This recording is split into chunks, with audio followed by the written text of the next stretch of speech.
একদল সঠিকপন্থী মুসলমানকে যাচাই করার জন্য, পার্থক্য করার জন্য পরিষ্কার ভাষায় দুইটা আদর্শ মাপকাঠি উল্লেখ করে দিয়েছেন।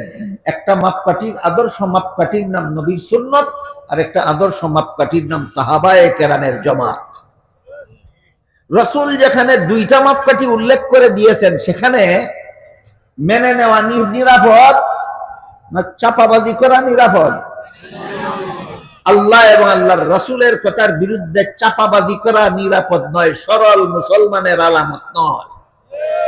সত্য এড়াবার মতো চক্রান্ত এদের অন্তরে বিদ্যমান।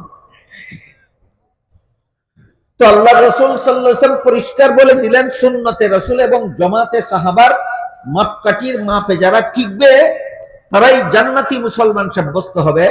সুন্নতে রাসূল এবং জামাতে সাহাবার আদর্শ মাপকাঠির মাপে যারা টিকবে না, তারাই জাহান্নামী মুসলমান বলে গণ্য হবে।